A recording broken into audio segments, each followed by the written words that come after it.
Panoli GIDC પાસે આવેલી RSPL કંપનીના ગેટ નજીક ઇનોવા કારની ટક્કર મારતા બાઇક પર સવાર બે આદિવાસી યુવાનોના મોત થયા હતા।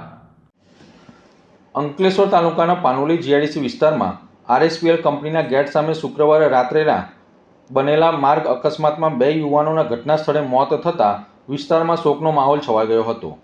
30 તારીખના રાત્રિના સમયે યામાહા મોટરસાઇકલ પર જઈ રહેલ સૂચિત સીતારામ વસાવા રહે ગોલવાન ગામ ડેડિયાપાડા અને તેમની પાછળ બેસેલ જયેન્દ્ર રવિદાસ વસાવા રહે રણબુડા ગામ સાગબારા કે જેઓ બાકરોલ બ્રિજ તરફથી આવતી ઇનોવા 4વ્હીલર કારના ચાલકે પૂર ઝડપે અને ગફલતભરી રીતે હંકારીને ટક્કર મારી હતી।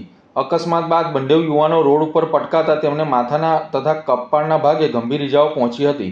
ઘટનાની જાણ થતાં ફાયર બ્રિગેડની એમ્બ્યુલન્સ મારફતે બંનેને તાત્કાલિક જયાબેન મોદી હોસ્પિટલ ખાતે ખસેડવામાં આવ્યા હતા, જ્યાં ફરજ ઉપરના તબીબોએ બંને યુવાનોને મૃત જાહેર કર્યા હતા। અકસ્માતની જાણ થતાં પાનોલી જીઆઈડીસી અને આસપાસના વિસ્તારોમાં શોકની લાગણી ફેલાઈ ગઈ હતી। ઘટનાને લઈને મૃતકના પરિવારજનોમાં આક્રંદ જોવા મળી રહ્યો છે।